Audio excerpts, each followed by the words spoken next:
What's up, guys? If you're not subscribed, please subscribe. Also, please smash that like button on the video and enjoy the show. So they can subtract the time for the computational process, and what's left is a light speed through a set of mathematical techniques, which is even more arcane and took the Inmarsat scientists a couple weeks to figure out. When this thing was reported on, it was described as being hourly pings. That's pretty much true, but it's not entirely true because there were these two other events that kind of got in there and messed up the time. Got it. But the general pattern was, I understand. Yeah. So you also, because you were like the lead role in the Netflix documentary on MH370. What's it called again? I just call it the MH370 doc. MH370, the plane that disappeared. Got it. So I think there were 3 parts to that. It's a very good documentary. Hey guys, if you have a second, please be sure to share this episode around on social media and with your friends, whether it's Reddit, Instagram, Facebook, Twitter, doesn't matter. It's all a huge help. It gets new eyeballs on the show, and it allows us to grow and survive. So thank you to all of you who have already been doing that, and thank you to all of you who are going to do so now. But one of the things you were talking about was, once it got to that point, I want to say when it was over the Andaman Sea, where this starts reading it, you don't know the directionality. So it could be north, it could be moving north, or it could be moving south. Can you explain how that works and why that is the case? Yes. So we've got these 7 pings, and what do these pings consist of? Now, the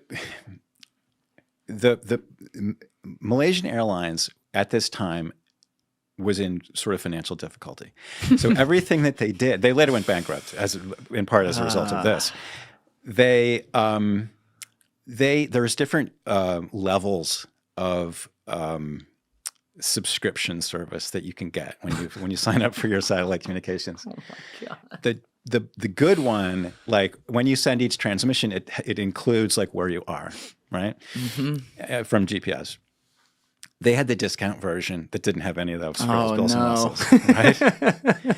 And so because of that, these signals were just like housekeeping data that didn't really have any purpose unless you were trying to maintain your satellite fleet.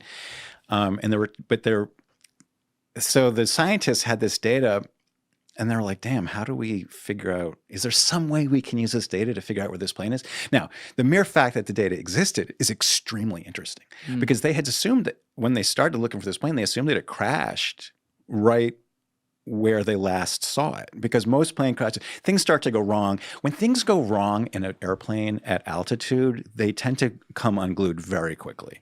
So Air France 447, which we were talking about earlier, it had also sent some automatic transmissions of a different nature, but the plane was eventually found within 5 miles of where those last transmissions were made. So the initial assumption was that this plane is going to be really close to where we last saw it in the Andaman Sea, as you just saw on that map. The fact that it went for 6 more hours, that we were talking earlier about like, this is a crazy case. Yes. Okay. Let's just become comfortable with the idea that strange things are going to happen again and again and again. Yes. Expectations are going to be defied. This is a defying of expectations right here. The idea that this plane flew for 6 more hours and you're going like, I don't know, 400 or 500 miles an hour, you can go really far in a jet plane in 6 hours. So this plane could be almost not anywhere. The radius is huge. The radius is huge. Yes.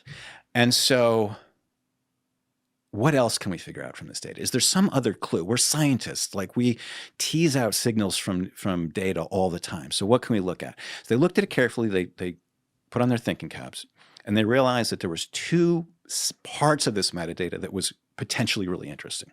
The first one was called burst timing offset, it's often referred to as BTO. BTO is a measure of how long it took the plane to respond when the satellite said, "Hi, are you there?" So the plane says, "Hi, how are you there?"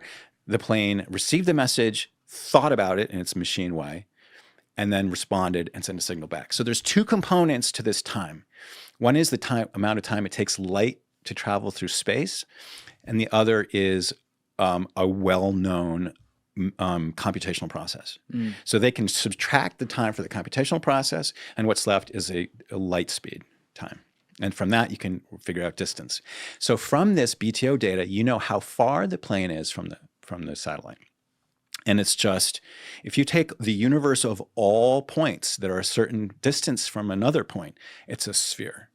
If you take the intersection of two spheres, meaning the surface of the Earth and this first sphere we're talking about, you get a circle. So this plane was somewhere on this circle. Now, you can also rule out, because we knew where the plane basically was when the first ping happened. We know that the maximum speed, this plane can't fly more than about 4/5 of the speed of sound. So you're able to narrow it down. So you have these basically what they call arcs. And for each of these 7 pings, you know that it had to be somewhere on this arc. And there's another step that you can read about on my blog, or we talk about it in the podcast. There's a kind of math that you can do that will actually allow you to derive a path from those arcs. How does that work? It has to do with probability and aeronautical performance and a couple of other things. But so let me not get into it right now, if you don't mind. Okay, Maybe we no could problem. circle back to it if you want to get into it. It's like I feel like it's a fairly long walk. Okay. But I would definitely encourage people to. We did a podcast episode called Root that talks about how you do that derivation. So when they had this idea, they thought, well, let's test it on some other planes that we have data on, because they keep data on all planes. And they did it, and it matched pretty well. It doesn't give you an exact line, but it gives you a very narrow probability distribution.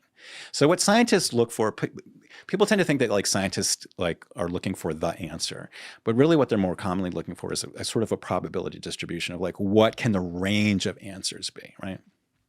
Like if your son is growing up, as mine is, and they measure their height every year, and from your child's height each year, they can kind of project into the future as to how tall they're going to be when they're grown up. And of course, the older the kid is, the more accurate it gets. But you don't know if your 8-year-old is 4'2", you can say, well, he might be 5'6", he might be 5'8". Sure, big range. There's a range, and so that's what I'm talking about. They would have thought I was going to be like 5'5" when I was 8. Right, I'm 6'1". Jay Wheaties. Yeah. So anyway, you're able to drive a route, and it has a certain error margin. So it's like we know that this plane was kind of going along this route, plus or minus, let's say, 30 miles. There's a trick though, because the way that this method works is it's symmetrical. It can either go to the right or it can go to the left. So essentially, however this plane went, and you can do this for any plane, you can use its BTO data to generate the route that it went, to tell you the route that it went. But for every route, there's a mirror that it didn't go. It's like a ghost image. And this is like a very important point when we talk more about the sort of possible alternatives, is which of these paths is the right one and which is the mirror. And the second, so so to resolve that, they realized that there was a second part of the metadata that was useful. This is called the BF, or burst frequency offset. And this, through a set of mathematical techniques, which is even more arcane and took the Inmarsat scientists a couple weeks to figure out, tells you which one was right. And it turns out that when you do the math, the plane went south. So the plane could have gone south, it could have gone north, but we know that the south one is right because we have this metadata called the burst frequency offset that tells us the plane went south. A way to understand this is that the satellite actually was wandering in its orbit. None of this would work except so the satellite system was designed to have a BFO value of 0. It wasn't supposed to have a burst frequency offset, but because the satellite had been in service for longer than its warranted lifespan, so it had started to run out of fuel. It carried fuel that allowed it to adjust its orbit, but it was running low, so they weren't using it. Yeah. So the satellite was going up and down out of the plane of its orbit. And because of that, it was creating a signal. And So when the plane was going, if the plane was going south and the satellite was going south, the difference in its relative frequency would be less than if the plane was going north and the satellite was going south. That's how they basically did Because it. the positioning. Got it. Okay.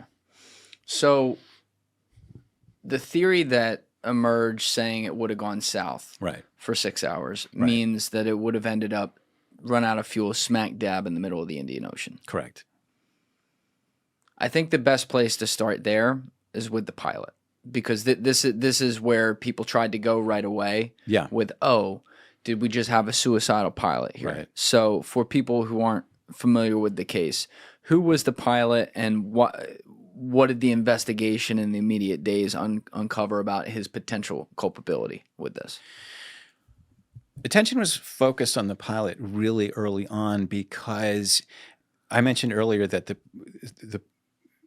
plane reached the end of Malaysian airspace, right? It was about to leave air traffic control. And they said, good night. Thank you for watching the video, guys. If you haven't already subscribed, please smash that subscribe button and check out this clip's full podcast episode by clicking here or in the description below.